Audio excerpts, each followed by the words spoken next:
Me avisan, por favor, si ven la presentación. Sí, sí se ve, doctor. Ok, hoy no hubo problemas con la plataforma. Ok, muy bien. Nuevamente, como cuando hablamos de los síndromes de ansiedad, este es bien importante. Al hablar de psicosis, vamos a hablar específicamente de una patología que más se relaciona con el síndrome psicótico, que es la esquizofrenia. Ustedes como médicos de atención primaria a este nivel no se van a encargar del abordaje ni del diagnóstico de un paciente con esquizofrenia, pero sí es importante que ustedes identifiquen cuáles son los síntomas del síndrome psicótico, cuáles son los criterios de remisión y cuál es el tratamiento de emergencia en caso de un paciente psicótico y agitado. En la parte de esquizofrenia puedes conocer de forma sintetizada cuáles son los criterios, cuáles son los tipos más frecuentes y cuáles son los riesgos que existen dentro de la esquizofrenia y el síndrome psicótico. En cuanto a los antipsicóticos, vamos a encontrar dos grandes grupos. Los antipsicóticos de primera generación, entre ellos el haloperidol, el decanoato de flufenacina y la tioridazina, y los antipsicóticos de segunda generación, que es la risperidona, la quetiapina, la olanzapina y la clozapina. Probablemente estos no van a ser medicamentos que ustedes van a iniciar o que ustedes van a utilizar frecuentemente como médicos de atención primaria o como médicos, internistas, neurólogos, dermatólogos, pero sí es importante porque ustedes como médicos internos y médicos sociales o médicos residentes, no de psiquiatría específicamente, pero de otras especialidades, pueden abordar pacientes con este tipo de trastornos dentro de las consultas externas y dentro de las salas de hospitalización. Entonces, por lo menos recordar cuáles son los principales efectos adversos y cuáles podrían ser las complicaciones que se van a dar. En sí, ese es el resumen de la clase del día de hoy. Esta es una de las clases más largas de este módulo, pero vamos a tratar de hacerlo lo más didáctico posible para que no les cueste ni se aburren con el tema. Bien, la psicosis es un síndrome y se va a caracterizar por la presencia de síntomas bastante evidentes. Y con un síntoma que nosotros veamos en el paciente, un síntoma evidente que nosotros veamos en el paciente, podemos decir sin ninguna dificultad que estamos frente a un síndrome psicótico. ¿Cuáles son estos síntomas evidentes? Las alucinaciones de cualquier tipo, pero las más frecuentes son las alucinaciones auditivas y las alucinaciones visuales simples. Las ideas delirantes son otro tipo de síntomas bastante evidentes dentro del cuadro psicótico. Y la idea delirante puede ser de cualquier tipo. Idea delirante primaria o idea delirante secundaria. Dentro de las ideas delirantes podemos tener la intuición delirante, que el paciente de forma extraña, de forma muy particular, tiene unas ideas fuera de la realidad, fuera del contexto, que no son comprensibles a la lógica de las demás personas. La intuición delirante es que el paciente podría decir que mirando los ojos puede hacer que el sol se oculte 3 horas antes de lo normal o que pueda, como mirando los ojos, puede hacer de que haya una inundación en Santa Bárbara o en Copán. La percepción delirante, que es otro tipo de idea primaria, esto es que un fenómeno natural, el paciente va a poderle dar un significado bien particular e incluso sobrenatural. Y las ideas delirantes secundarias, pues estas son mucho más frecuentes, por ejemplo, las ideas delirantes secundarias de persecución, de daño, erotomaníacas, nihilísticas, ideas delirantes de referencia. Estos son síntomas evidentes. Otros síntomas no tan evidentes podría ser la conducta desorganizada, los soliloquios, la risa inmotivada y comportamientos extraños. Y a esto se le llama, pues, alteraciones graves del comportamiento. ¿Cuánto tiempo necesitamos para poder hablar de un síndrome psicótico? No hay un tiempo. Si hoy en la mañana ya amanecí viendo cosas, escuchando voces, o diciendo que me persiguen, o que me quieren hacer daño, o que me quieren envenenar, prácticamente ya estoy frente a un cuadro psicótico.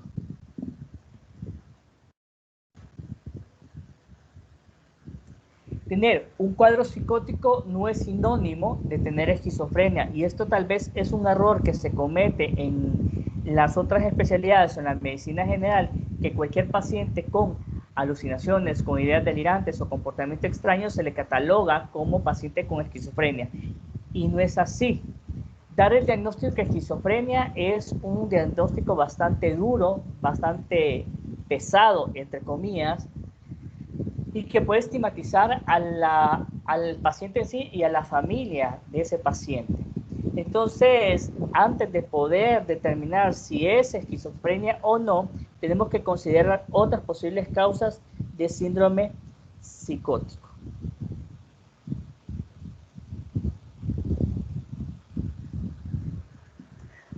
Hay dos grandes grupos, según la etiología, en que podemos dividir la psicosis. Las psicosis primarias o funcionales, que serían las psicosis relacionadas con la psiquiatría. Ejemplo de esta, tenemos el trastorno bipolar, la depresión psicótica, la manía psicótica, el trastorno esquizoafectivo, la esquizofrenia. Eso serían las psicosis primarias o funcionales.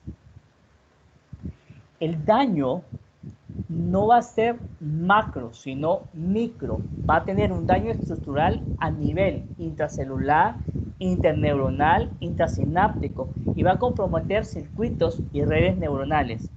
De ahí que probablemente una tomografía, una resonancia simple no va a reportar hallazgos importantes, o de repente le hacemos un hemograma, le hacemos pruebas de función renal, pruebas de función hepática, y el paciente va a tener pruebas normales y resultados normales, porque el daño es más a nivel micro. La explicación de ese cuadro psicótico es más a nivel micro. Hay factores genéticos involucrados en ese árbol genealógico, en esa familia. En ese familiograma podemos encontrar padres, abuelos, hermanos con cuadros similares a los que puede presentar el paciente. Y la causa de esta psicosis primaria o funcional se debe a una desregulación de neurotransmisores, precisamente por la respuesta a los antipsicóticos. Ejemplo de esto tenemos la esquizofrenia, el trastorno bipolar, la depresión psicótica, las que ya habíamos mencionado.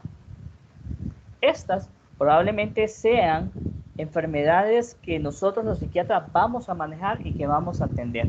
Las psicosis orgánicas o secundarias, estas son debido probablemente a enfermedades médicas que están debutando o que se están descompensando.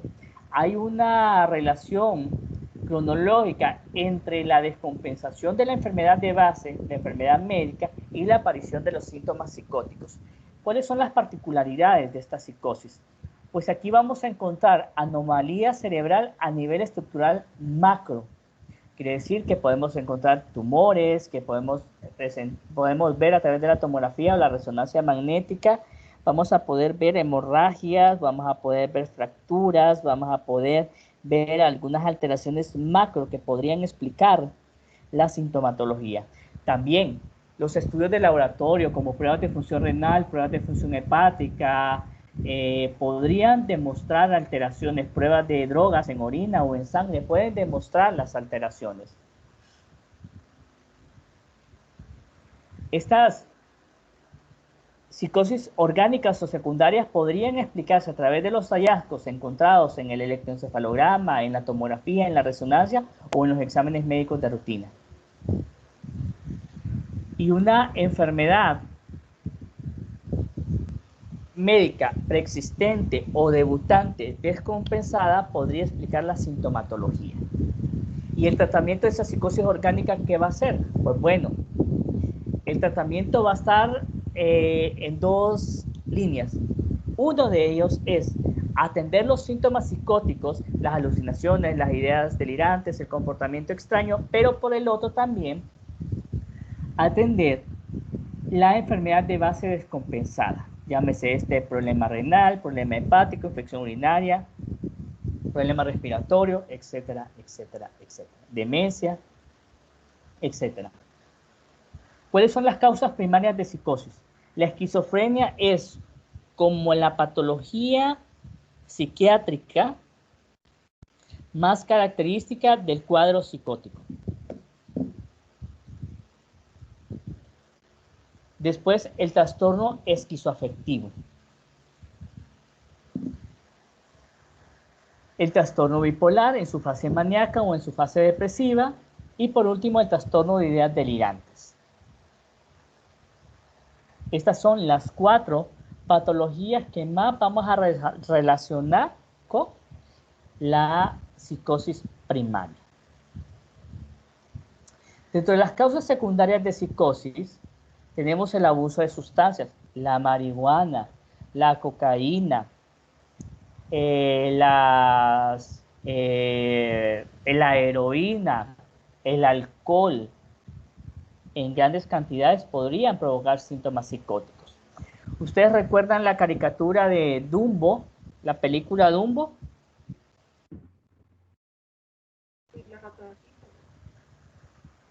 Correcto. ¿Cómo aprendió a volar Dumbo?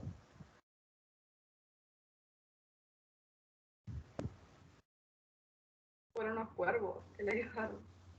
¿Ah? Los cuervos que le ayudaron.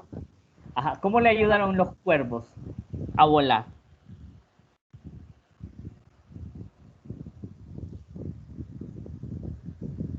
¿No recuerdan? Empezó a beber el muchachito. Empezó a beber el elefantito. Y en eso que tomó licor y se embriagó, comenzó a ver elefantes rosados, morados, volando y todo eso. Y amaneció colgado en unos alambres del tendido eléctrico. ¿Más o menos recuerdan? Simbólicamente quedó arriba el muchacho después de haber consumido drogas. Entonces, el abuso de drogas podría ser, principalmente en jóvenes, podría ser una causa frecuente de cuadros psicóticos. De ahí la importancia de hacer pruebas de drogas en orina o en sangre para poder determinar. Uso de anfetaminas también podría ser. Epilepsia del lóbulo temporal. Tenemos el caso de Alicia en el País de las Maravillas. ¿Recuerdan ese cuento? Sí. Ok, Alicia en el País de las Maravillas tenía la particularidad que, bueno, tiene la epilepsia del lóbulo temporal, podría ser uno, y la otra la intoxicación por hongos, ¿cierto? Entonces, Alicia en el País de las Maravillas tenía dismegalopsias, tenía micropsias y macropsias. Ella miraba las cosas más grandes o más chiquitas. Entonces, eso se podría explicar por una epilepsia del lóbulo temporal o por intoxicación por hongos. Un tumor cerebral,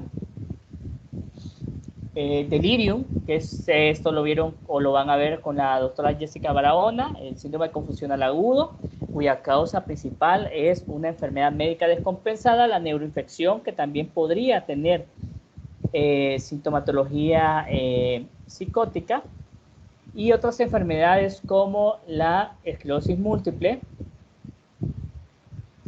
y el lupus eritematoso sistémico.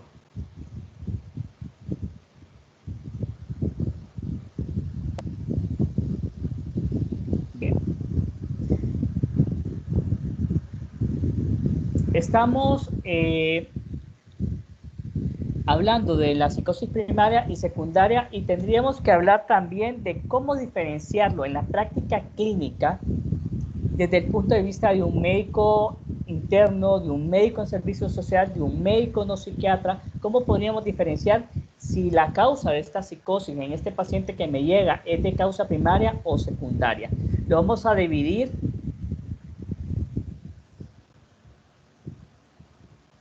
en dos áreas. Lo vamos a dividir desde el punto de vista de las características encontradas en la historia clínica y en el estado mental. ¿Vamos bien hasta ahí? Sí, doctor. Sí, doctor. Ok. Dentro de las características de que podemos encontrar en la historia clínica, vamos a hablar primero de las causas primarias. La edad de inicio de una psicosis de causa primaria o psiquiátrica siempre va a ser en las edades tempranas. Estamos hablando de la adolescencia y la juventud. Es bien raro que una esquizofrenia se vaya a presentar a una edad avanzada. Es bien raro. Cuando tenemos un paciente debutando con alucinaciones auditivas, con alucinaciones visuales, con ideas delirantes y es joven, cabe la posibilidad que la causa de esta psicosis sea más por una causa primaria que por una causa secundaria. Pero igual tendríamos que investigar uso de drogas, traumas o uso de algunas sustancias en el paciente joven. La psicosis secundaria probablemente va a aparecer en adultos más grandes, 40, 50, 60 años. Si yo tengo un paciente adulto mayor, 60, 70, 80 años, que por primera vez a lo largo de su vida comienza con alucinaciones auditivas o ideas delirantes, mi primera sospecha tiene que ser enfermedad orgánica, hacer tomografía, hacer punción lumbar, preguntar sobre fiebre, preguntar sobre desequilibrio hidroelectrolítico, preguntar sobre algunas infecciones que el paciente pueda tener. Bien, cuando hablamos de causa de una psicosis primaria, no va a haber una enfermedad importante descompensada en la causa primaria. Sin embargo, en la psicosis secundaria probablemente va a haber una enfermedad médica con la cual el paciente esté debutando o esté descompensándose y hay una relación temporal o cronológica entre la descompensación de la enfermedad médica y la aparición de los síntomas psicóticos. Los antecedentes personales o familiares psiquiátricos previos van a ser mucho más frecuentes en la causa primaria de la psicosis y poco frecuentes en la causa secundaria. ¿Cuál va a ser los hallazgos en el examen mental que vamos a encontrar en el paciente con psicosis primaria? La esquizofrenia, el trastorno bipolar, la depresión psicótica o el trastorno esquizoafectivo no va a alterar el estado de conciencia. El paciente se va a mantener alerta, se va a mantener consciente por estas enfermedades psiquiátricas. Va a estar orientado o pseudo-desorientado, y recordemos que la pseudo-desorientación va a estar relacionado con el cuadro psicótico, y una vez tratado farmacológicamente este cuadro psicótico, el paciente va a volver a orientarse. La psicosis primaria se caracteriza por tener muy pocas ilusiones visuales. Son muy poco probables las ilusiones visuales. Las alucinaciones más frecuentemente presentes en las causas primarias de psicosis van a ser las alucinaciones auditivas o las alucinaciones visuales simples, que va a haber una sombra, que va a haber una cosa, una mano, una garra, pero van a ser bien escasas las alucinaciones visuales. No es frecuente las ilusiones en los pacientes con psicosis primarias. Las ideas delirantes van a ser internas y sostenidas, a eso me hablaba de intuición delirante o percepción delirante, y la cognición generalmente está normal dentro de la psicosis primaria. En cambio, una psicosis secundaria debido a una enfermedad médica debutante o descompensada sí va a provocar disfunción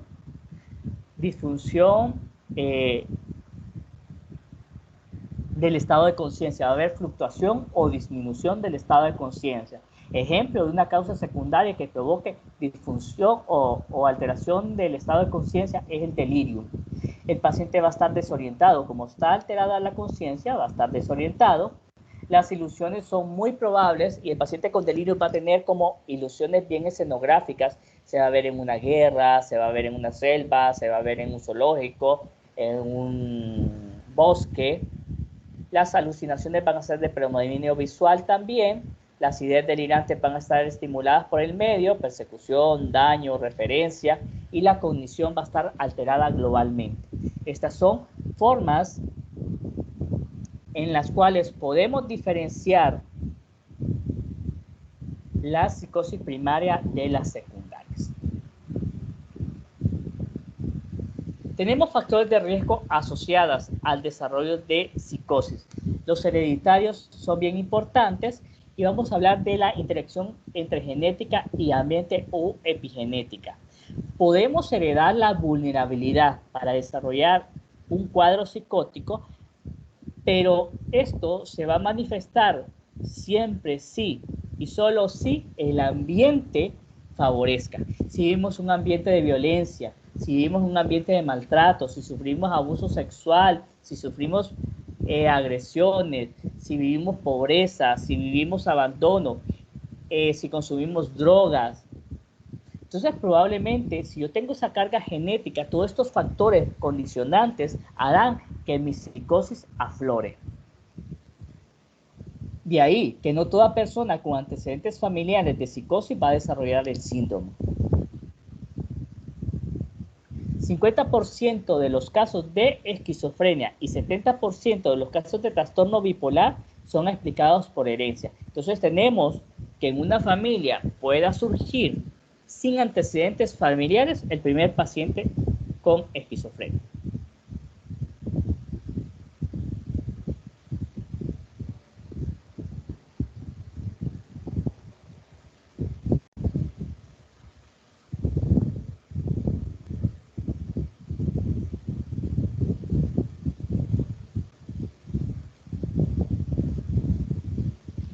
Bien, factores de riesgo asociados.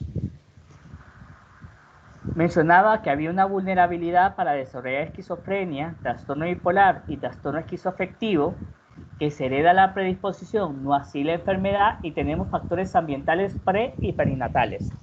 Dentro de estos factores prenatales podría haber las infecciones virales durante la gestación de la madre. Esto va a aumentar el riesgo para que el niño en el futuro desarrolle cuadros psicóticos o alguna de esas enfermedades mencionadas.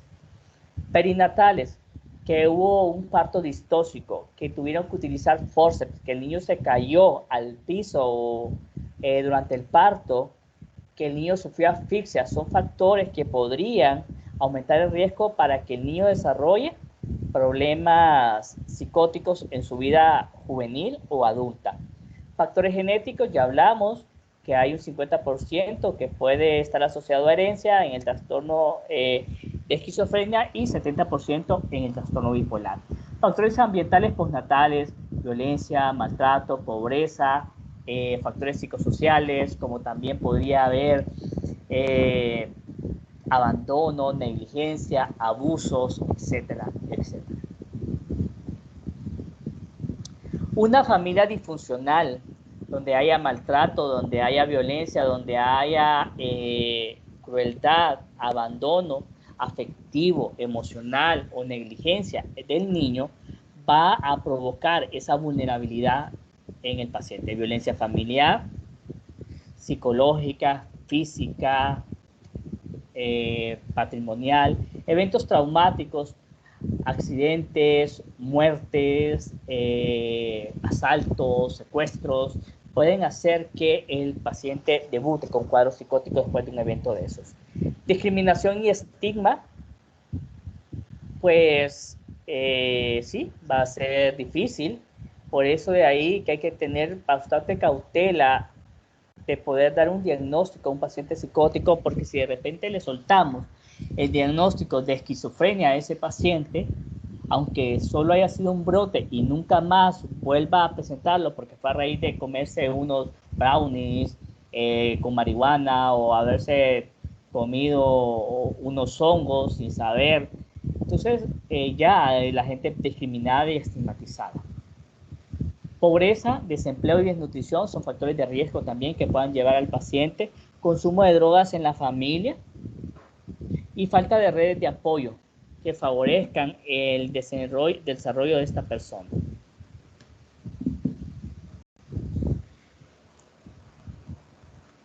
Con un síntoma hacemos el diagnóstico de un cuadro psicótico. Un solo síntoma necesitamos para poder hablar de psicosis. No hay un tiempo de evolución específica.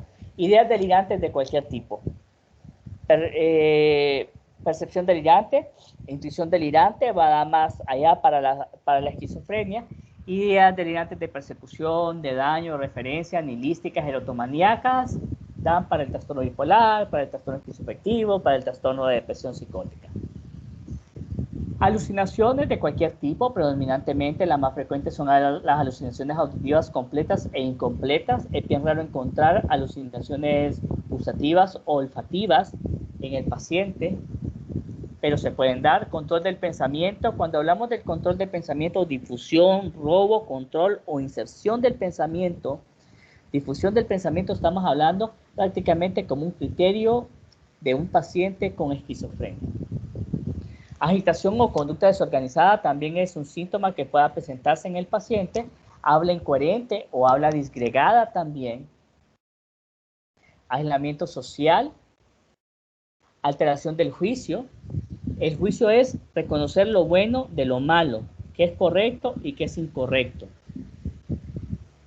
Falta de insight, falta de conciencia de enfermedad. Lamentablemente el paciente con psicosis no tiene conciencia de enfermedad. Y todo este cuadro psicótico va a provocar disfuncionalidad en el paciente.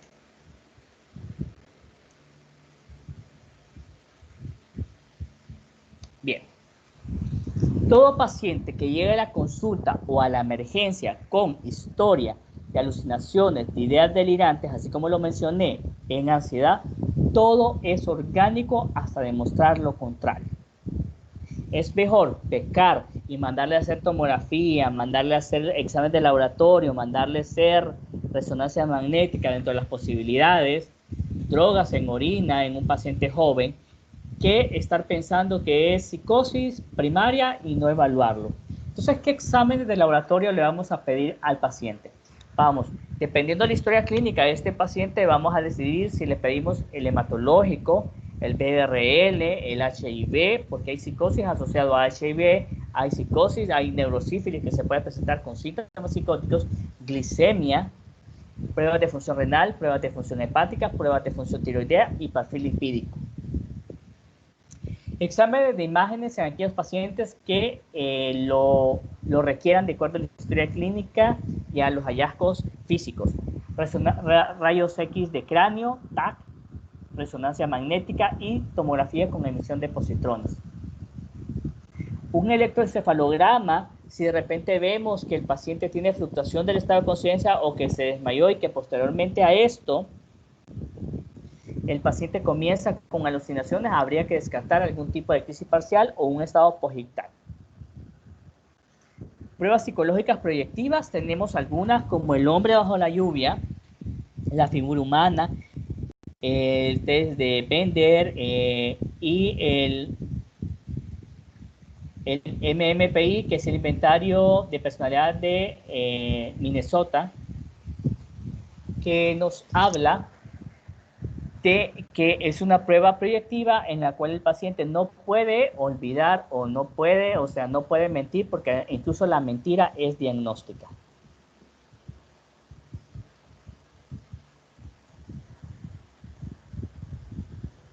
Bien.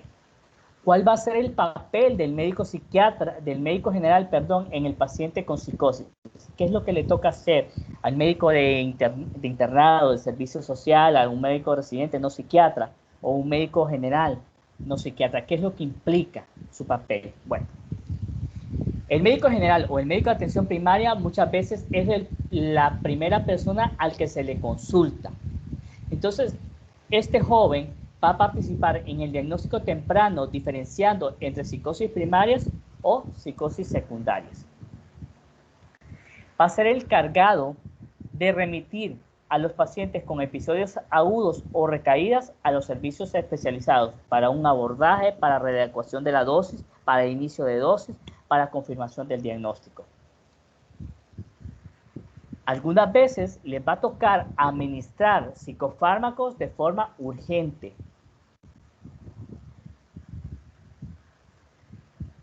Y ya una vez dados de alta en el hospital psiquiátrico, en el hospital general, los médicos de atención primaria, los que están en los centros de salud, van a ser los encargados de poder supervisar los efectos secundarios de los medicamentos antipsicóticos principalmente. Y posteriormente van a ser los que van a estar monitorizando a este paciente, viendo si hay sintomatología afectiva, si hay riesgo suicida y hay consumo de drogas en el paciente. Bien. Abordaje farmacológico. Solo me voy a centrar en 2 medicamentos y únicamente en el paciente psicótico y agitado. El primer tratamiento, ¿cuál es el tratamiento de primera línea en un paciente con psicosis agitado? Es un paciente que no colabora por la agitación grave que tiene, entonces el tratamiento de elección, el estándar de oro en pacientes con psicosis y agitación, independientemente del origen de esta psicosis, va a ser el haloperidol. Haloperidol de 5 a 10 miligramos intramuscular.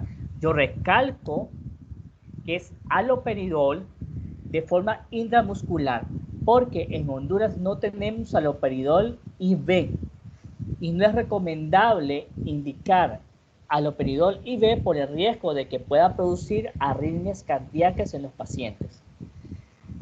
La vía de administración intramuscular es bastante rápida, va a provocar somnolencia en el paciente, va a provocar disminución de la agitación y de la psicosis. Con una sola dosis, ustedes van a tener la oportunidad de sedar al paciente y de mandarlo a un hospital de mayor complejidad, donde puedan evaluarlo y tratarlo adecuadamente por el psiquiatra. Si el paciente presenta agresividad e inquietud motora, podemos agregar diazepam 10 miligramos intravenoso con el recordatorio que el diazepam IV podría deprimir el sistema nervioso central, el centro de la respiración. Entonces tenemos que estar alertas para evitar una depresión respiratoria en el paciente. Ok. El haloperidol es un antipsicótico típico de primera generación, específicamente va a controlar los síntomas positivos de la esquizofrenia y va a actuar sobre los receptores D2. Va a tener bastante posibilidad de que presente efectos adversos en el paciente, como las distonías, como la acaticia, como la discinesia. Entonces, para una reacción extrapiramidal, podemos utilizar biperideno de 2 a 4 miligramos vía oral al día o difenhidramina alergil de 30 a 50 miligramos intramuscular STAT. ¿En qué pacientes no podemos utilizar haloperidol? En los pacientes que sean sensibles a este medicamento o que a raíz de utilizar este medicamento el paciente tuvo anteriormente un síndrome neuroléptico maligno, que es una complicación grave de la utilización de antipsicóticos típicos.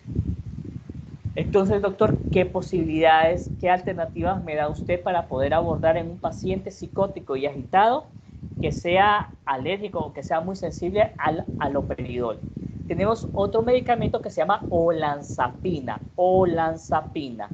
Olanzapina de 10 a 20 miligramos intramuscular al día podría disminuir la agitación o podría disminuir la agitación o la psicosis en un paciente sensible a este tipo de haloperidol.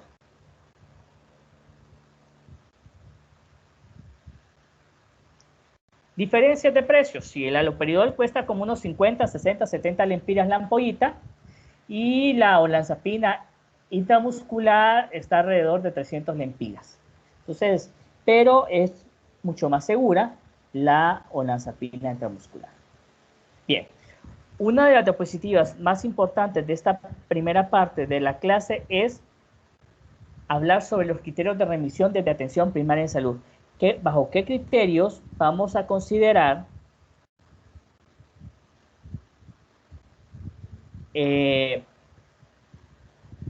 bajo qué criterios vamos a considerar este paciente no lo puedo manejar desde el centro de salud, no lo puedo manejar en un hospital de área, lo tengo que mandar a un hospital de mayor complejidad o a un hospital psiquiátrico?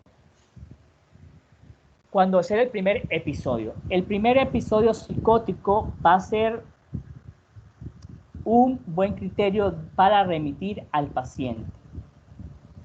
Puedo hacerle un hemograma, puedo hacerle pruebas de función renal, puedo hacerle pruebas de función hepática, puedo ver si el paciente tiene historia de consumo de drogas, pero tengo que remitirlo a un hospital psiquiátrico.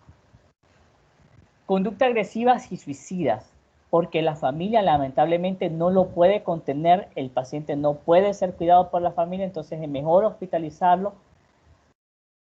Y ya si el psiquiatra decide mandarlo a la casa con medicamentos, pues ya va a ser una decisión bajo la experiencia del psiquiatra.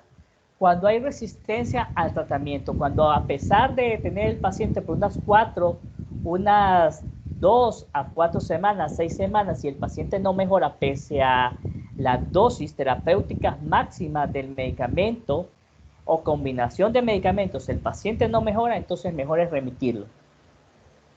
Cuando es incapaz de cuidado, de autocuidado, no me refiero a que no se bañe, que no se cambie, nadie lo va a ingresar porque no se bañe y no se cambie. Cuando de repente anda en la calle, cuando está amenazando a policías o está amenazando mareros y que ande de arriba abajo donde lo puedan violar, donde lo puedan asaltar, donde lo puedan golpear o donde lo puedan atropellar, entonces es mejor remitirlo para un ingreso hospitalario.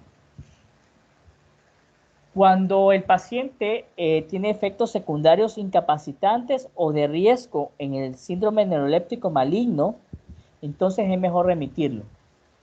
Cuando hay consumo de drogas, es mejor remitirlo. Y por último, cuando hay complicaciones médicas o enfermedades médicas concomitantes. Son criterios para remitirlo.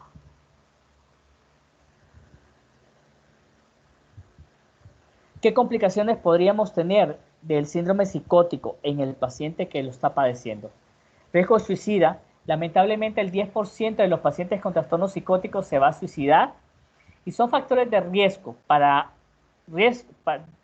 riesgo de suicidio en el paciente psicótico que sea varón, que esté desempleado, con síntomas depresivos y recién dado de alta. ¿Y por qué recién dado de alta? Probablemente porque se vuelve consciente de su enfermedad, porque hay un deterioro con cada ingreso, con cada descompensación, y el paciente muchas veces prefiere la muerte a continuar con esa patología.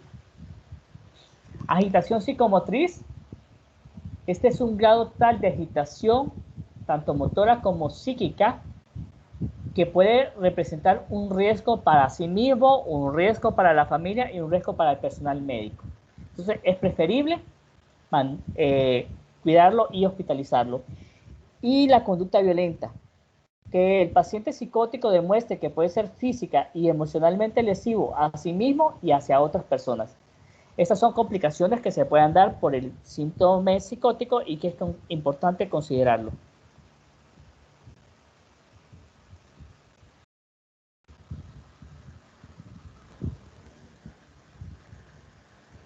Bien. ¿Preguntas hasta aquí del síndrome psicótico?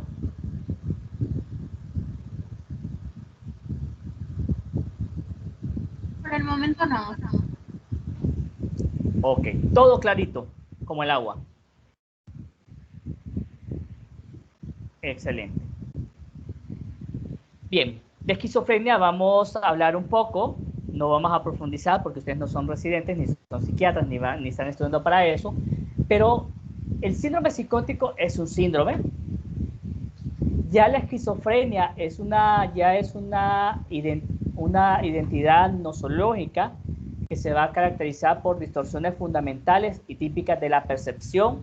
Estamos hablando de las alucinaciones, alteraciones del pensamiento, tanto en la forma que podemos encontrar dentro de la forma. ¿Qué alteraciones dentro de la forma podemos encontrar en el paciente con esquizofrenia? neologismos, que son inventar nuevas palabras, podemos encontrar parafasias, podemos encontrar incoherencia y digregación. Y dentro de las emociones, el embotamiento o afecto inapropiado. El embotamiento es como que el paciente ande una careta, ande una máscara, que no sabemos si está alegre. Droopy, ¿recuerdan a Droopy ustedes? Un muñequito.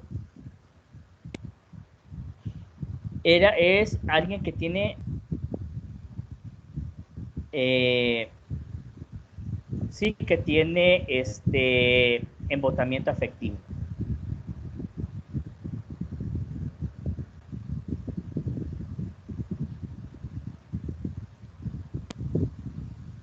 Droopy es alguien que me recuerda mucho al embotamiento afectivo. Se lo voy a mostrar. Que difícilmente este muñequito expresaba sus emociones. Y el afecto inapropiado, cuando el paciente demuestra un afecto contrario a lo que debería de sentir. Por ejemplo, me gané un carro y comienza a llorar y a sentirme mal. O de repente se murió mi esposa, se murió mi esposo y yo me llevaba bien con él o con ella. Entonces de repente yo me pongo muy alegre, muy contento y celebrando. Ese es un afecto inapropiado. En la esquizofrenia hay claridad de conciencia y capacidad intelectual. Al menos esta capacidad intelectual se va a conservar en los primeros años de la enfermedad. Y lamentablemente la esquizofrenia es una enfermedad que va a incrementar la incidencia de condiciones médicas en el paciente, como la obesidad, como el consumo de drogas, como enfermedades de transmisión sexual, como obesidad, diabetes, hipertensión, VIH, entre otras. Y este probablemente sea uno de los pocos porcentajes que yo preguntaría en un examen. ¿Cuánto es el porcentaje de la población general que se afecta y desarrolla esquizofrenia? Solamente el 1%. ¿Por qué es un porcentaje que a mí me interesa que ustedes recuerden? Porque no podemos estar diagnosticando a diestra y siniestra esquizofrenia en los pacientes psicóticos. Hay que descartar otras posibilidades. Y otro dato que me interesa reconocer es que el 10 a 15%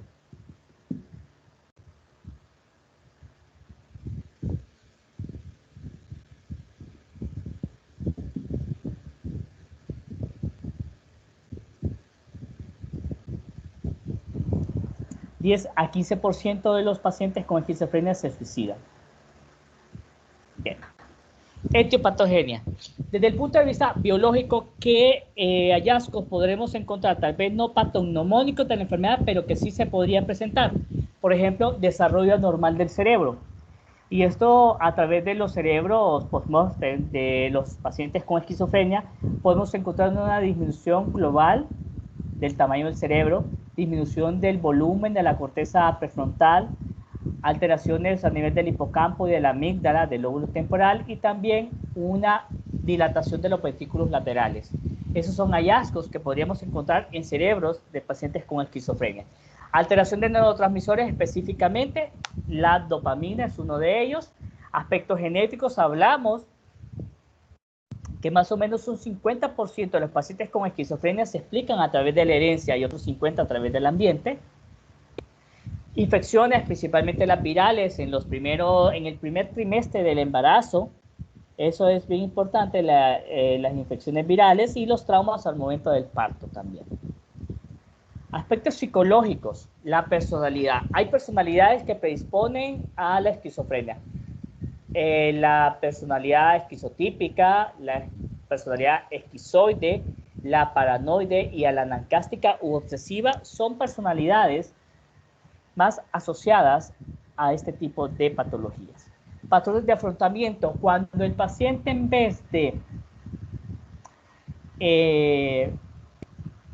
enfrentar las situaciones busca otras formas de desviar la realidad, como por ejemplo la ensoñación, el uso de drogas, la fantasía. Entonces lamentablemente este paciente pues tiene pocas habilidades sociales también, entonces es un paciente que no puede pedir ayuda, que no sabe cómo pedir ayuda o que no acepta recibir ayuda, entonces empeora la situación. Las drogas en sí no es que van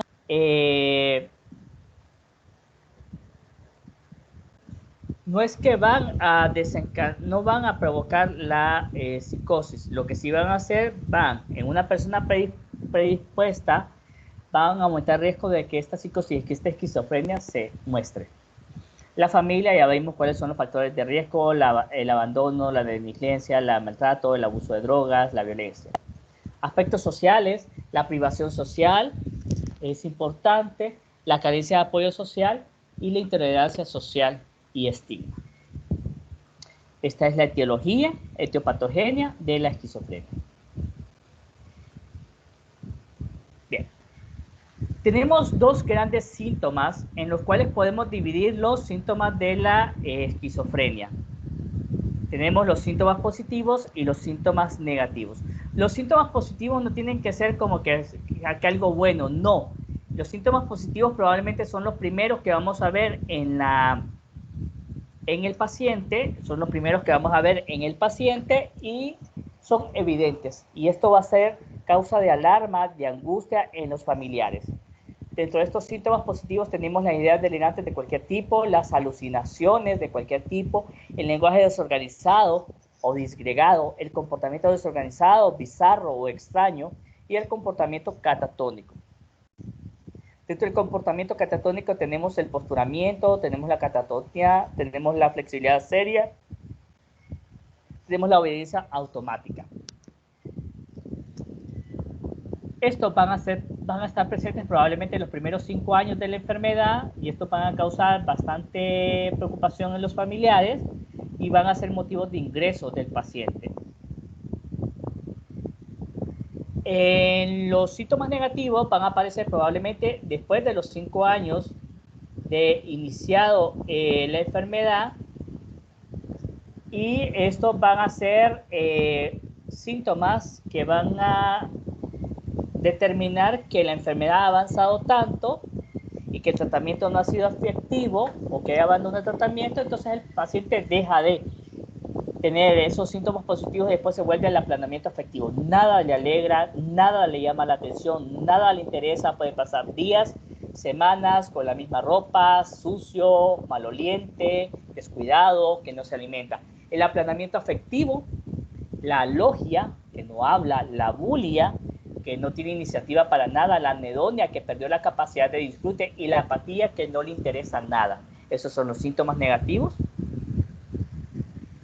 Y esos que se van a ver en la mayoría de pacientes después de los 5 años y con un tratamiento que no es tan eficaz. Características de la esquizofrenia. Vamos a hablar específicamente de 3 tipos de esquizofrenia, las más frecuentes podríamos decir, o las más importantes. La esquizofrenia paranoide. Esta esquizofrenia paranoide es probablemente la esquizofrenia más frecuente dentro de los 5 tipos.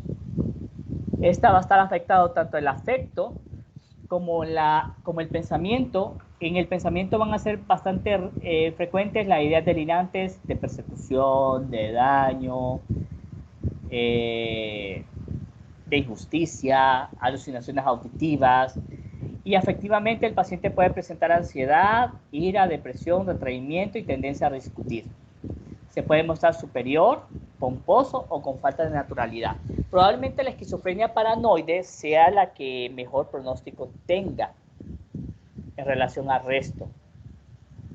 Pero sí, se va a descompensar el paciente con la esquizofrenia paranoide y puede que ande denunciando los celos, puede ser una causa de la cual se descompense el paciente. La hebefrénica es la de más temprana aparición, lamentablemente es la que peor pronóstico tiene. Esta se puede presentar desde la niñez. Recuerdo un caso de una niña de 8 a 10 años que tenía una esquizofrenia hebefrénica y fue bien difícil para la psiquiatría infantil del Hospital Mario Mendoza hacer ese diagnóstico. La madre no estuvo de acuerdo con ese diagnóstico y solo la llevó esa primera vez y no la volvió a llevar. La característica de la esquizofrenia hebefrénica es el lenguaje incongruente, no se le entiende lo que dice al paciente, tiene una habla desorganizada, tiene un lenguaje tangencial o circunstancial, tiene comportamientos extraños, afectividad aplanada o inapropiada. Los otros síntomas que puede tener es la risa inmotivada, las muecas, el manerismo, rarezas en el comportamiento.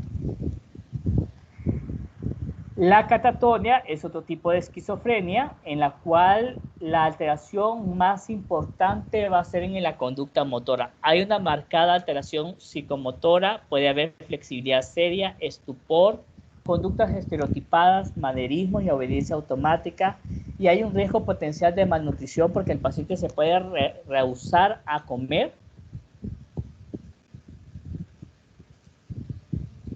Agotamiento puede haber porque puede andar agitado, puede andar caminando y puede tener autolesiones.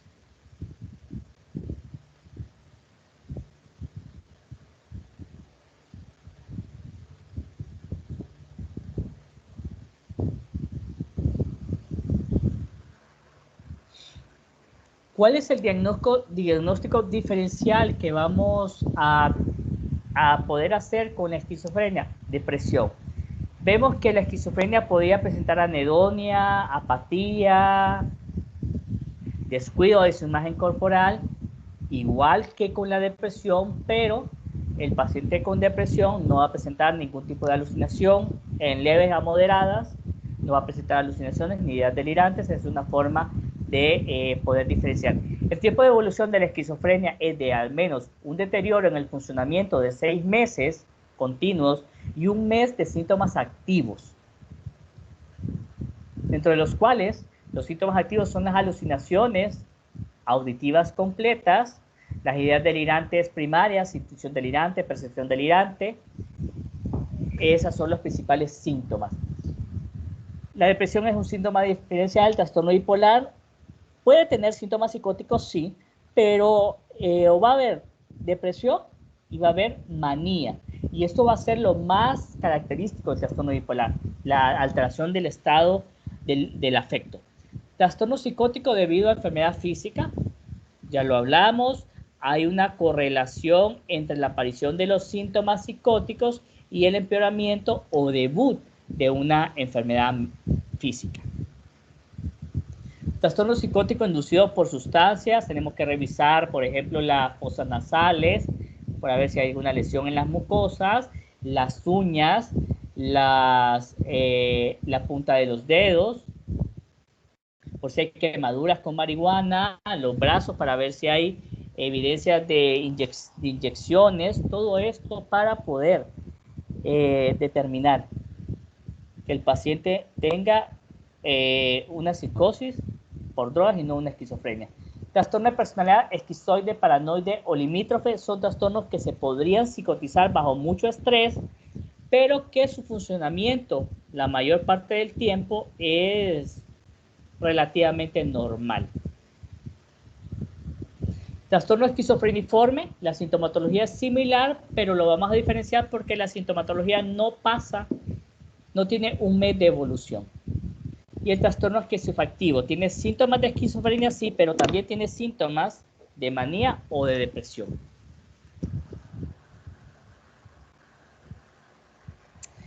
Mencionaba también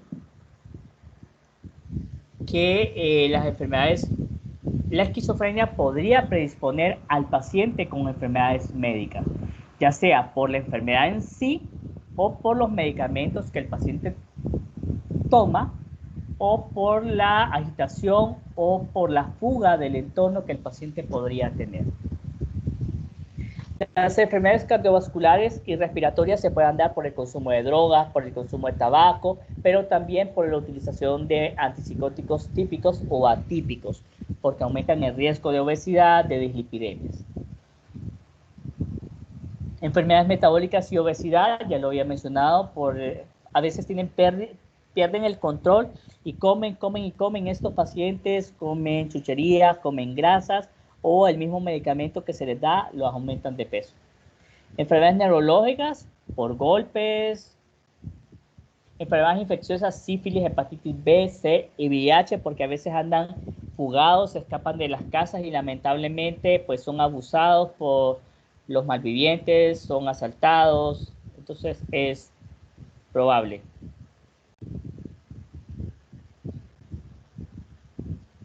Patologías asociadas al abuso de alcohol y al tabaco, ya vimos que se podrían disminuir la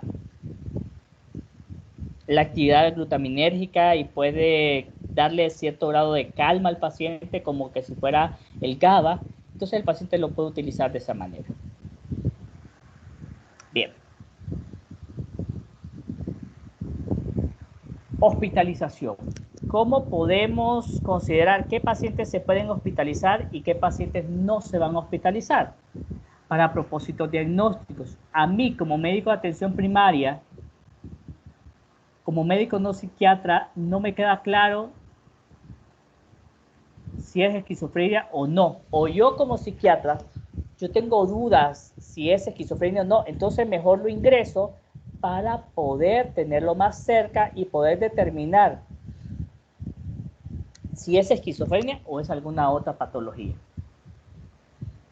El ingreso al hospital podría servir para estabilizar los síntomas agudos y una vez resuelta la agitación, la psicosis aguda, poder regresar a su casa para el manejo ambulatorio. Cuando el paciente se expone mucho a la calle donde lo puedan abusar, donde lo puedan maltratar, donde lo puedan atropellar, donde lo puedan golpear, entonces es mejor internarlo. La agitación psicomotriz y la agresividad hacia sí mismo y hacia otros es un criterio de hospitalización porque la familia no lo va a poder cuidar. Y tenerlo amarrado en la casa o encadenado no es un trato justo para el paciente. Si además de la psicosis, además de la esquizofrenia, el paciente está con ideación suicida, es mejor internarlo. Y cuando el paciente tiene pobre apego al tratamiento o pobre respuesta al tratamiento, esto es mejor internarlo.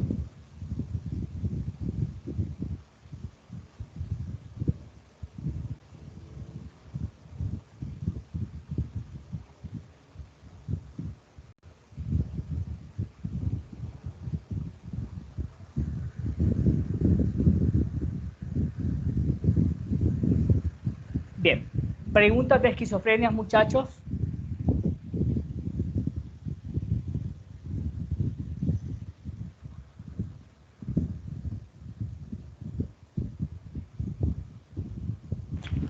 Pero hay algún dato que tan común es la esquizofrenia aquí en Honduras.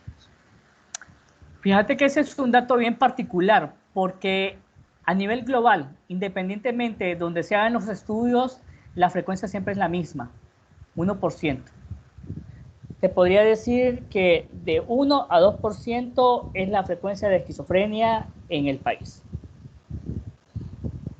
Lo que más vemos en consulta externa, yo que me dedico prácticamente a atención privada, lo que yo más veo en la consulta externa es ansiedad, depresión y trastornos de personalidad. Es bien raro el paciente con psicosis, con esquizofrenia que me visita.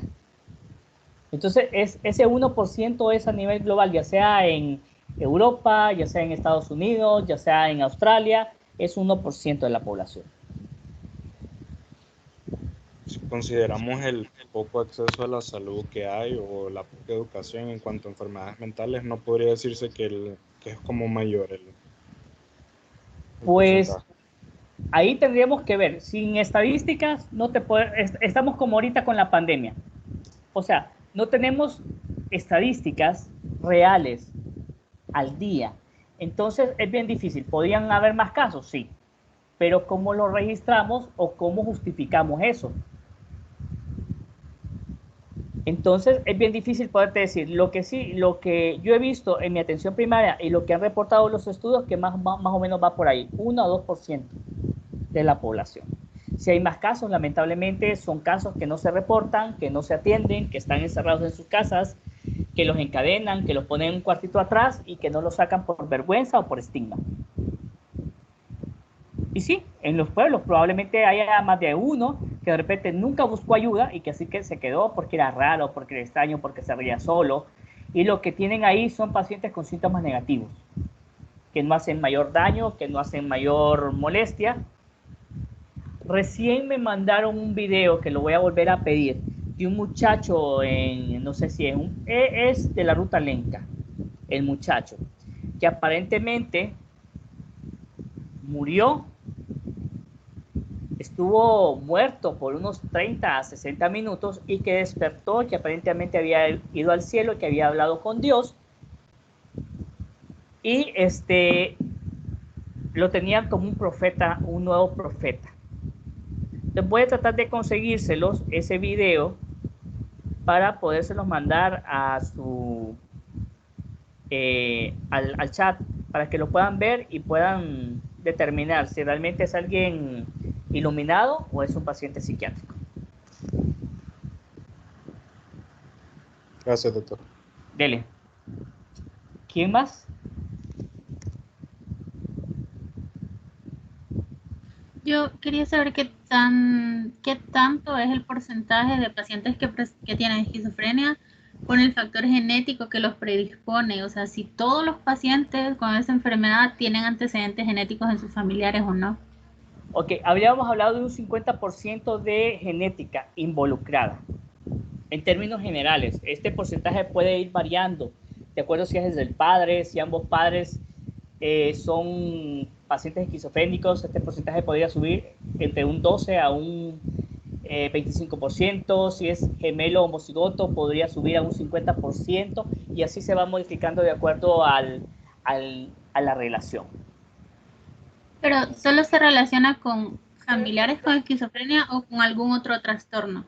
Ok, hay una correlación entre la esquizofrenia y el trastorno bipolar. Comparten algunos genes. Entonces, sí, podría ser compartir genes entre el trastorno bipolar y la esquizofrenia. Ok.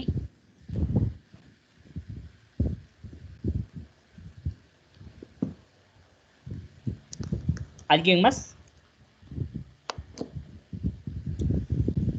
De esta primera parte, muchachos, ¿qué es lo que me interesa a mí que ustedes recuerden? 1. Toda psicosis y toda ansiedad es de origen orgánico hasta demostrar lo contrario. 2. Que a estos pacientes hay que hacerles un adecuado historia clínica, un adecuado examen físico, poder solicitar examen de acuerdo a los hallazgos en el examen físico y poder determinar qué pacientes voy a manejar desde atención primaria y qué pacientes voy a manejar remitiéndolos a otro hospital de mayor complejidad. Si ustedes ven en psicosis, la recomendación es remitirlo. Esa es la recomendación. Otro dato importante, ¿cuáles son los criterios de remisión en psicosis y en esquizofrenia? ¿Por qué vamos a mandarlos a internar? ¿Cuál es el tratamiento para bajar la agitación y la psicosis? ¿Cuál es el tratamiento de elección independientemente si es psicosis primaria o secundaria? ¿Cuál es el tratamiento si este medicamento provoca reacción extrapiramidal, que es el alergil o difenhidramina? ¿Y cuál es el tratamiento alternativo si este paciente es sensible al haloperidol? La importancia de recordar la olanzapina. Esos para mí serían los puntos más importantes de esta primera parte de la clase. Ojo, preguntas que siempre vienen en el examen es la pregunta del haloperidol. ¿Por qué? Porque es lo que yo quiero que ustedes más recuerden de esta clase. Porque ustedes van a estar en servicio social en Lempira, van a estar en servicio social en Copán, van a estar en servicio social en Ceiba, en Colón, en Lloro, en Choluteca y no van a tener un psiquiatra ahí y les va a tocar manejar pacientes psicóticos. Y recordar que el haloperidol y la olanzapina siempre por vía intramuscular, no por vía IV.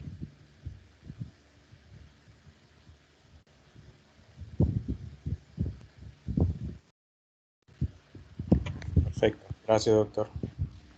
Muy bien. Ahora, entonces vamos a hablar de antipsicóticos. De esto ya les voy a decir qué es lo que quiero que ustedes recuerden.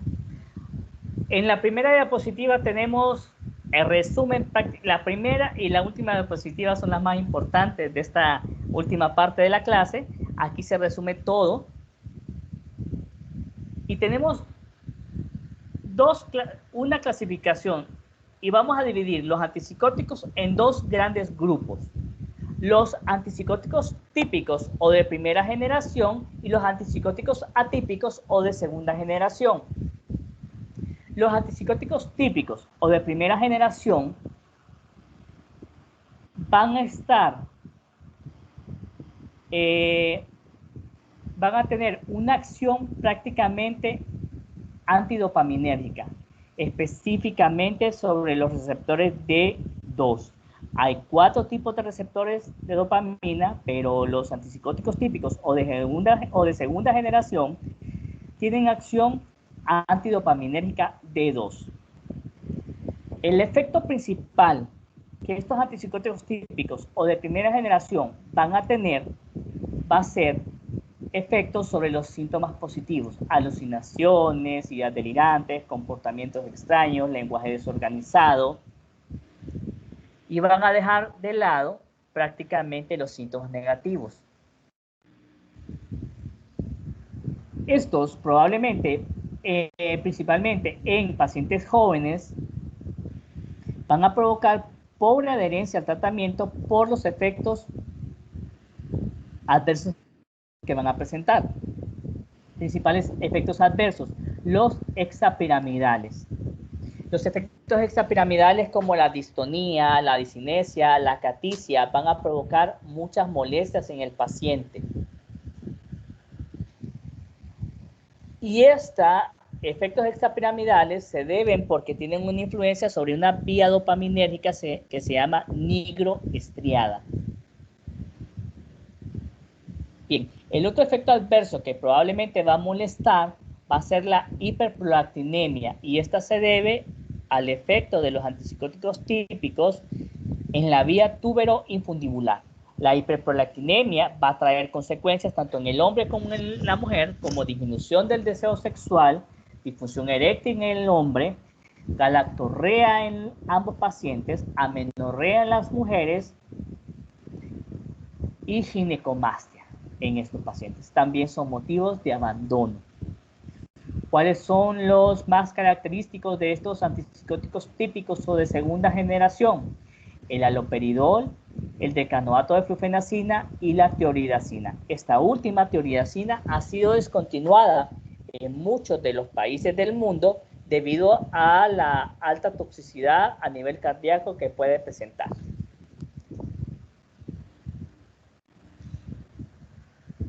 Bien, posteriormente, a finales del siglo pasado, de la década de los 70 y 80, aparecieron los antipsicóticos atípicos o de segunda generación.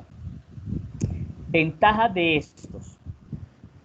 Estos tienen la función del bloqueo de los receptores de dopamina y serotonina. Son más selectivos a la serotonina que a la dopamina. Como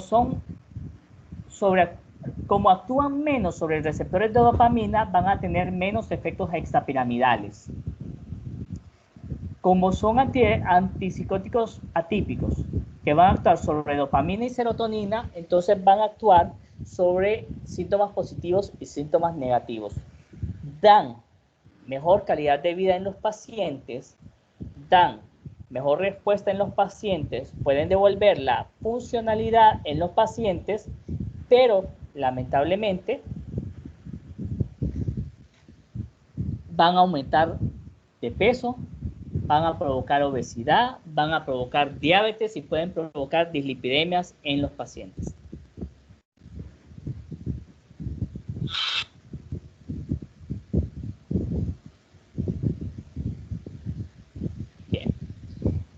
Los antipsicóticos típicos o de primera generación van a bloquear a nivel central los receptores de dopamina D2.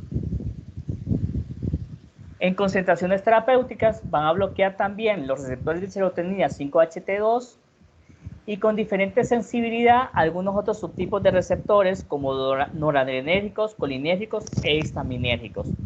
Esto va a explicar los posibles efectos adversos que el paciente pueda sentir a consecuencia de estos antipsicóticos.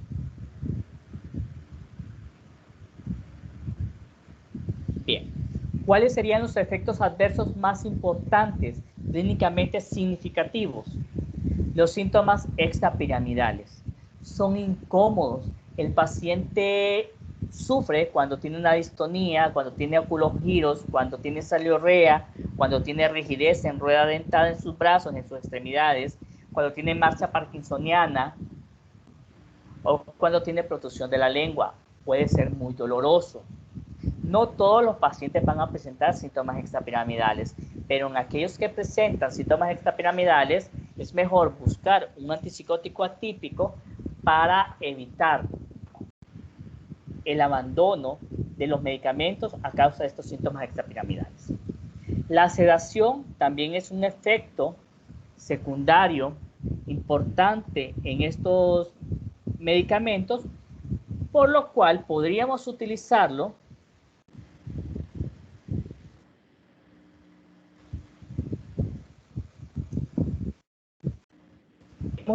en la noche para que puedan dormir estos pacientes. Entonces el haloperidol podría utilizarlo en la noche.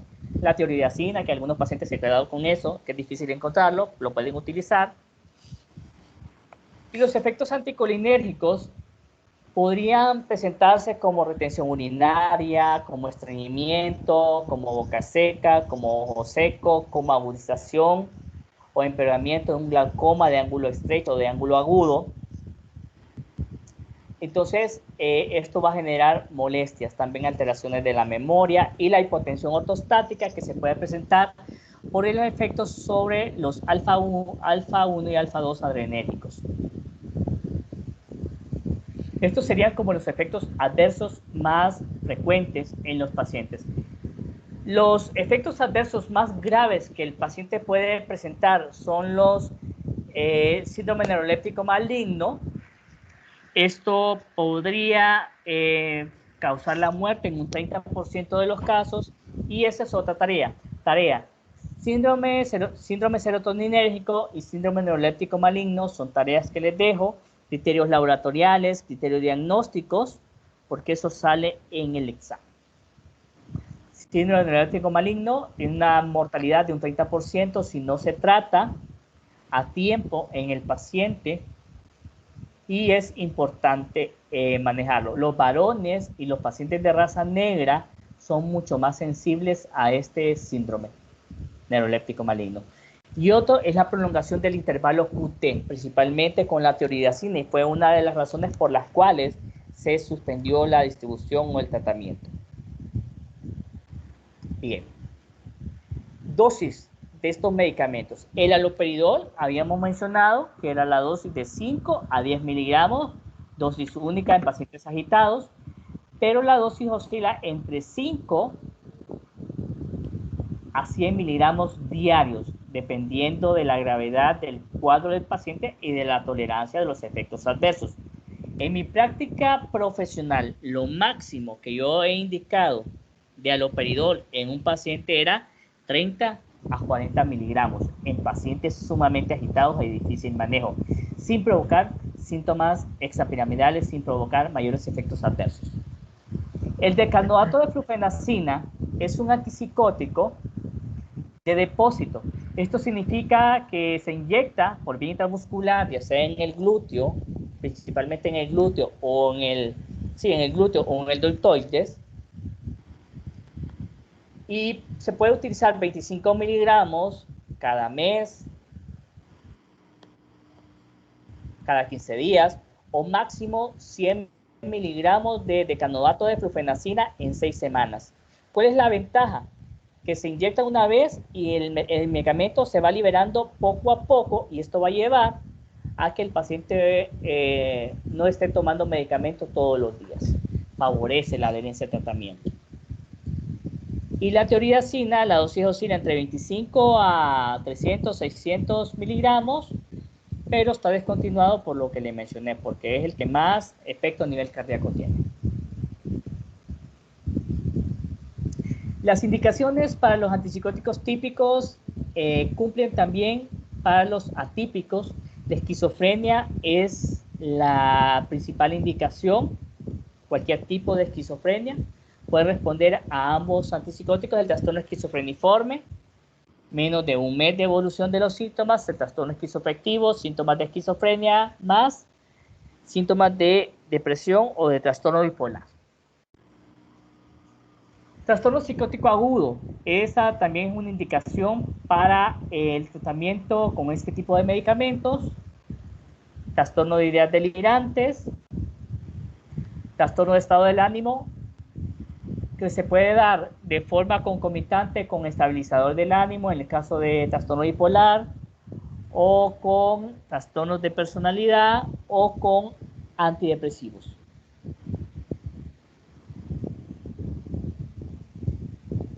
Trastorno psicótico debido al uso de sustancias o enfermedad médica podría ser en casos de síndrome confusional agudo, el haloperidol podría ayudar bastante, o la risperidona, en ayudar a controlar esos síntomas psicóticos.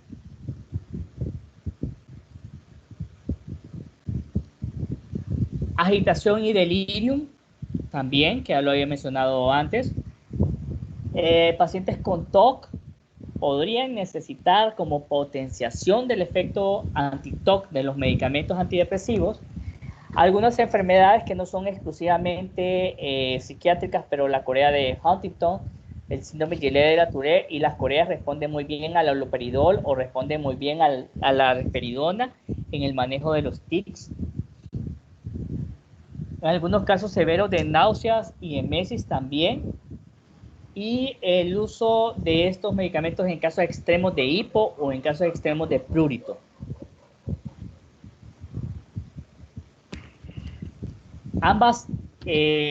Todas estas indicaciones son para antipsicóticos típicos como antipsicóticos atípicos. Bien.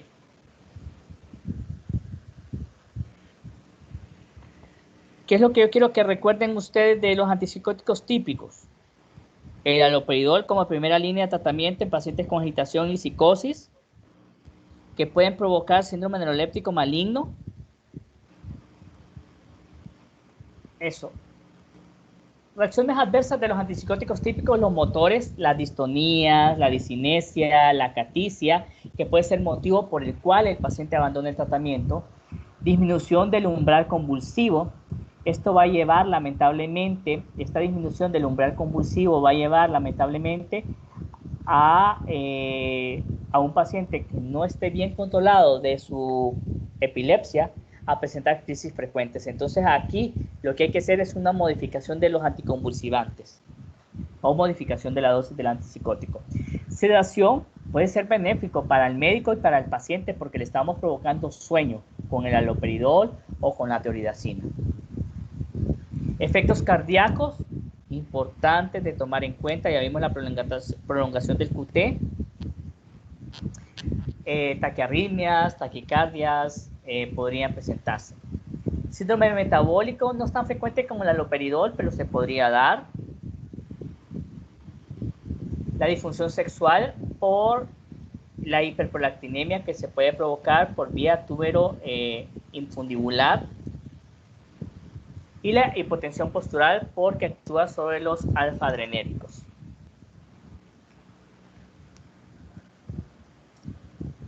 De esta diapositiva, ¿qué me interesa a mí? La disminución del umbral convulsivo, los efectos cardíacos y la hipotensión postural, porque habría que recomendarle a los pacientes que lo utilicen cuidados con esto. Entonces, para el paciente que voy a iniciar antipsicóticos típicos, yo tengo que realizar un electrocardiograma antes del inicio del tratamiento para ver que no tenga factores de riesgo. Y tengo que preguntar sobre esquizofrenia también.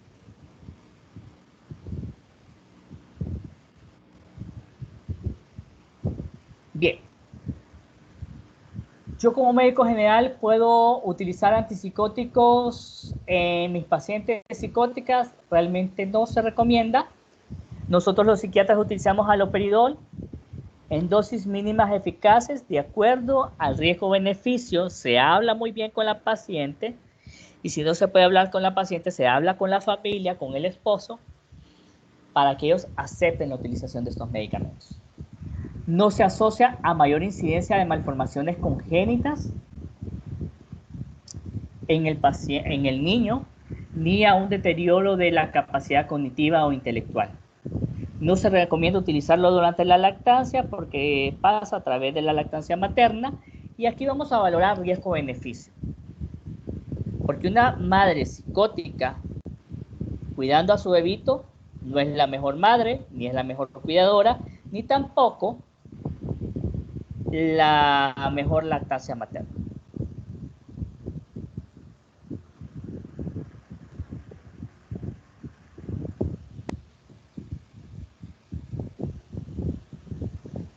Interacciones farmacológicas. ¿Qué me importa a mí de esto? Combinación con etanol, con el alcohol, típico alcohol. ¿Qué pasaría? Si este paciente está tomando el haloperidol o cualquier antipsicótico y lo consume con alcohol, aumenta los niveles y efectos del antipsicótico típico, aumenta la sedación. Igual con el uso de las benzodiazepinas. Igual con los SIRS y con los antidepresivos tricíclicos. Con los SIRS, la fluoxetina, que es uno de los principales que interactúan con el citocromo P450 y que puede competir, entonces va a prolongar el efecto del medicamento y va a aumentar el efecto del medicamento del antipsicótico típico, entonces va a tener mayor riesgo de neuroléptico maligno o de síntomas parkinsonianos o síntomas motores.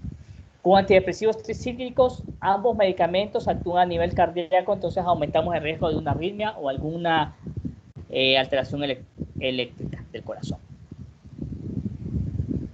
¿Qué medicamentos disminuyen los niveles o efectos del antipsicótico típico? Y por consiguiente tendríamos que aumentar la dosis del antipsicótico típico, la carbamazepina, el tabaco y el carbón activado. Pues obviamente no es algo que debe utilizar todos los días el paciente, pero que sí puede contrarrestar el efecto de una sobredosis de antipsicóticos.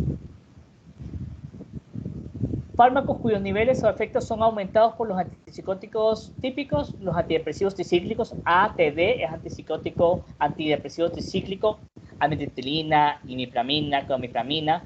El litio también podría haberse aumentado.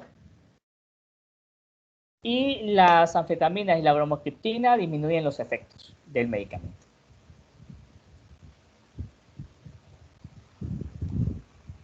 ¿Cómo vamos, muchachos?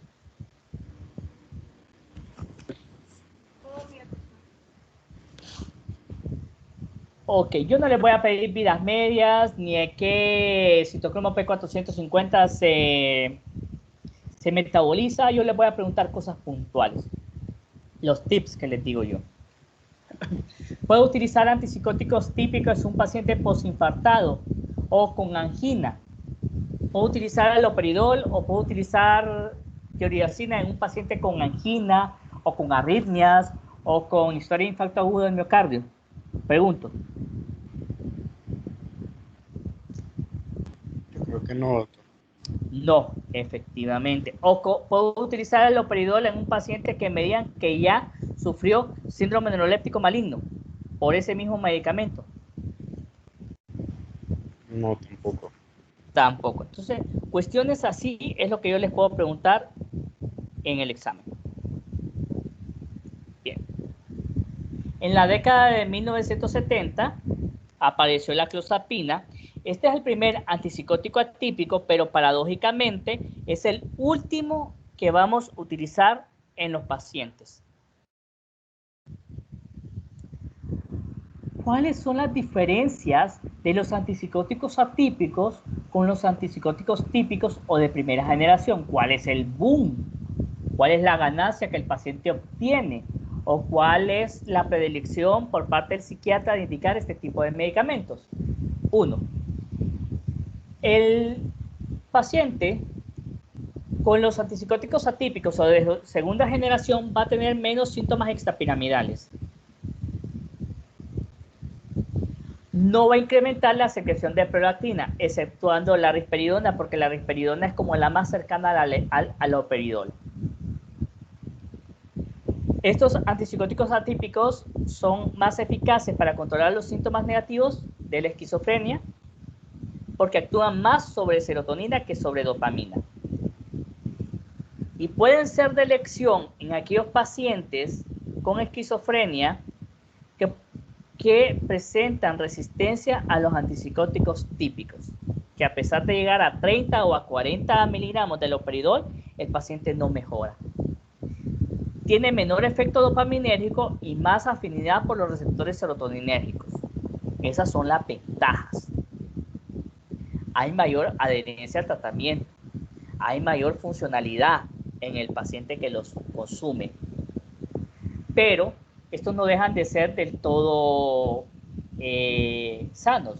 Hay un riesgo aumentado de peso. No a todos les va a aumentar de peso o no a todos les va a perjudicar la utilización de estos medicamentos. Entonces, ¿qué tenemos que hacer para considerar el inicio de antipsicóticos atípicos o de segunda generación en los pacientes? Tenemos que ver los antecedentes personales o familiares de obesidad, de diabetes, de dislipidemias, de hipertensión y enfermedad coronaria. Aquí, si yo tengo un paciente obeso, probablemente va a aumentar más de peso. Si tiene diabetes, si tiene dislipidemias, puede aumentar más los niveles.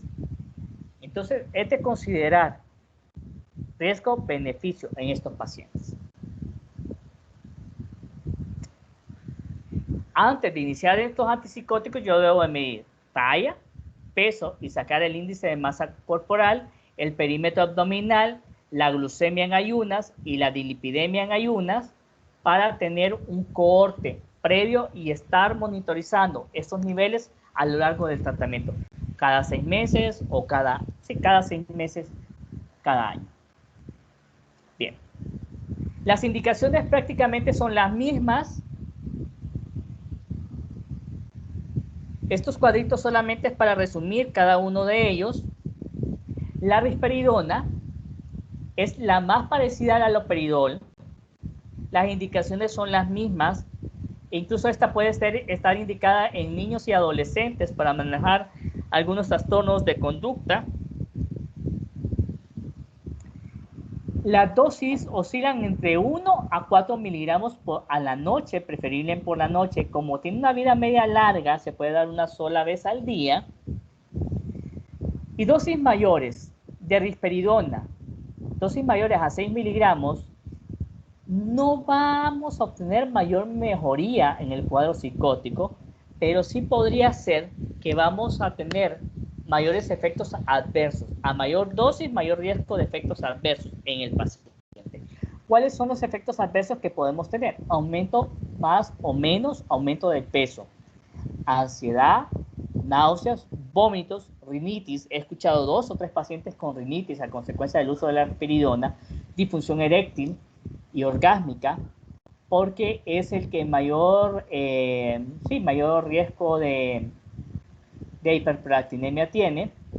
Incremento de la pigmentación, síntomas extrapiramidales, mareos, somnolencia, hipercinesia o náuseas. La combinación de risperidona con los IRS, fluoxetina, sertralina va a incrementar los niveles de prolactina. ¿Es buena la risperidona? Sí es buena. En la práctica es muy buena. Mejora al paciente bipolar, al paciente psicótico.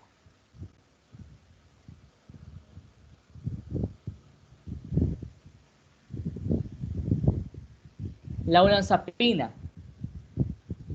¿Qué es lo que tengo que decir específicamente de la olanzapina? Ya mencionamos que en caso de que el paciente sea sensible al haloperidol, podemos utilizar la olanzapina por vía intramuscular para disminuir la psicosis y la agitación. La olanzapina está indicada en esquizofrenia, en trastorno bipolar, pero hay una indicación que la tengo en negrita ahí que me parece importante recalcarla, que la había mencionado en IRS con el uso de la fluoxetina. La combinación de olanzapina y fluoxetina está indicada en depresión resistente al tratamiento. pacientes que no mejoran con el esquema convencional, entonces la olanzapina potencia la acción de la fluoxetina. ¿Cuál es la dosis? La dosis oscila entre 10 a 20 miligramos al día. Como la vida media es larga, se puede dar una vez al día. En pacientes con una psicosis severa o con cuadros severos o resistentes al tratamiento, podríamos dar entre 20 a 40 miligramos. Efectos adversos importantes de la olanzapina es que esta, independientemente de la dosis, va a provocar aumento de peso en el paciente, ya sea el aumento de peso, ya sea con 5 miligramos o con 20 miligramos, el paciente va a engordar si tiene los factores de riesgo. Otros efectos, la somnolencia, la serostomía, el mareos, estreñimientos, incremento del apetito, acaticia y temblores. El uso con etanol incrementa la sedación y el uso con carbamazepina va a disminuir la acción de la olanzapina, pero también actúan sobre la serie blanca y pueden provocar agranulocitosis, ambos medicamentos. Entonces la recomendación es no combinarlos. Otro de los antipsicóticos atípicos es la quetiapina.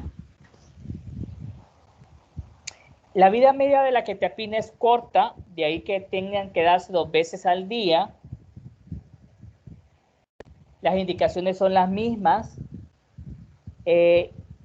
Y tengo ahí en negrito porque si de repente, como había mencionado antes en benzodiazepinas, no podemos dar benzodiazepinas por tiempos prolongados, entonces la quetiapina es una alternativa para el paciente que sufre con insomnio crónico en dosis de 25 a 300 miligramos por la noche. Una vez encontrando la dosis que ayude a dormir al paciente, es una dosis estándar, es una dosis que no se debe de aumentar y que no va a provocar adicción al paciente. Las dosis van a oscilar entre 25 a 1600 miligramos al día. Tenemos un rango bastante amplio de utilización. Como sedante, entre 25 a 300 miligramos. Como antidepresivo, más o menos entre los 600 miligramos. Y como antipsicóticos, allá por los 1000 a 1600 miligramos de quetiapina. Van a haber pacientes que van a responder a dosis más bajas. Eso va a depender de cada organismo. Efectos adversos que hay que rescatar: la hipotensión postural, principalmente en los adultos mayores. Hay que tener cuidado con ellos. Mareos, aumento variable de peso, estreñimiento. Recuerdo 1 o 2 pacientes que me hablaron de estreñimiento con la utilización de quetiapina, que mejora con la utilización de fibra.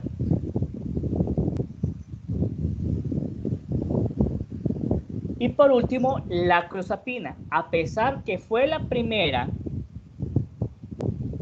que se encontró de esta familia, es la última opción de tratamiento en el paciente.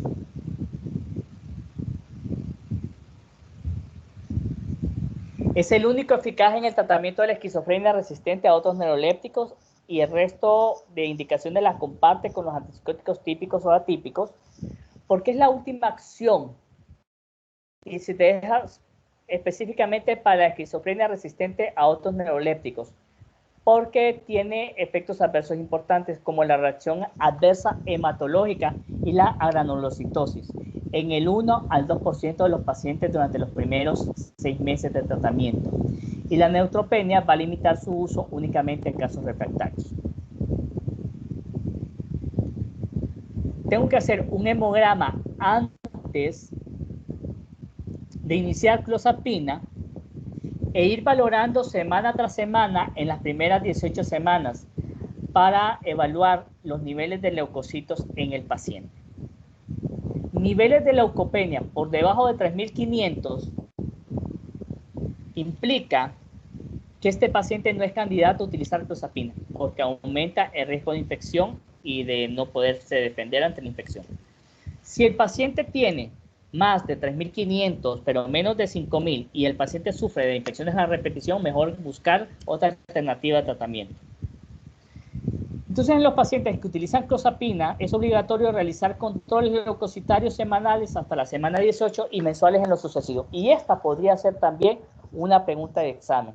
Si de repente yo les pongo en el examen que la doctora Jessica Braona les remite a un paciente con un antipsicótico atípico para que le realice un hemograma semanal y están monitorizando los niveles de leucocitos, ¿cuál es el medicamento que se le está indicando a la paciente?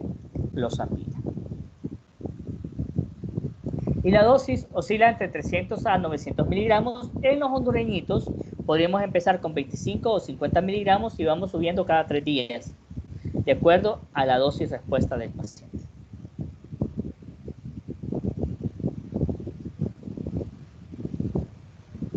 Y este es un cuadrito de efectos adversos. Como yo les mencionaba, la primera diapositiva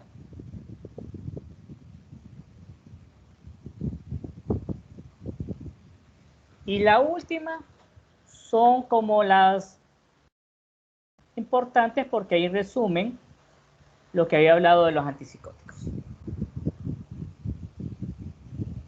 ¿Preguntas, muchachos?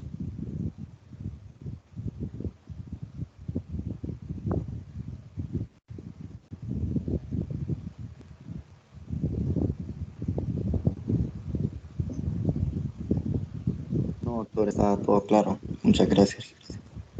Ok, muy bien.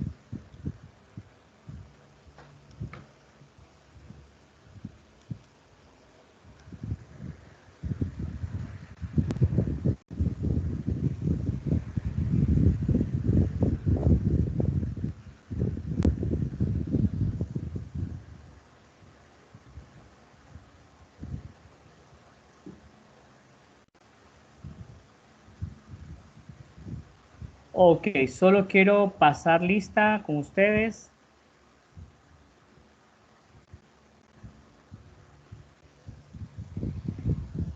José Alonso, Presente. hoy sí te pudiste conectar, qué bueno. Todos los días me conecto, doctor. El audio es que tenía problemas con el teléfono. Ok. Andrea Desiré, Aquí, doctor. Carol Nicole. Presente. Ok. Ligia Nicole. Ligia Nicole. Carol Michelle. Ella me dijo que se iba a contactar con usted, doctor, que había tenido problemas con el wifi desde el viernes, creo. No está. No, Stephanie. presente. Luis Fernando. ¿Está Luis Fernando? Sí, presente. Ronnie Saúl. Presente. Peggy. Presente. José Jorge.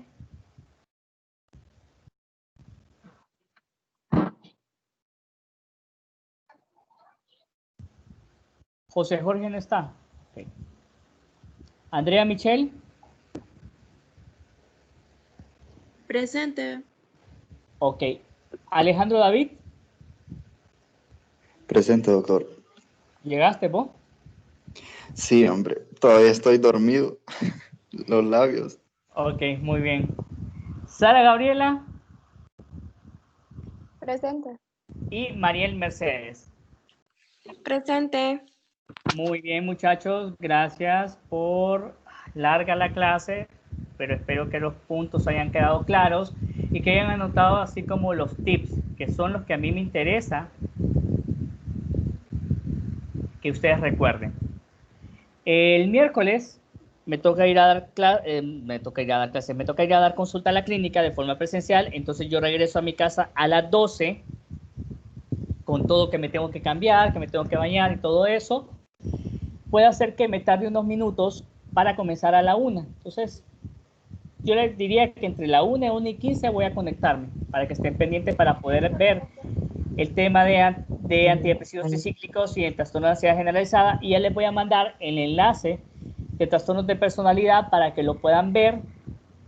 Y si tienen dudas, pues tal vez ahí podemos dialogarlo después de la clase de antipsicóticos, de antidepresivos tricíclicos, porque es una clase corta. Muy bien, muchachos, un gusto saludarlos, saber que están bien, que se están conectando. Les pido que cuiden a sus familiares y que nos mantengamos pues en contacto. Gracias, doctor. Cuídese. Gracias, Igual, doctor. Que muchachos, tenga buena cuídense. tarde. Buenas tardes. Buenas tardes, doctor.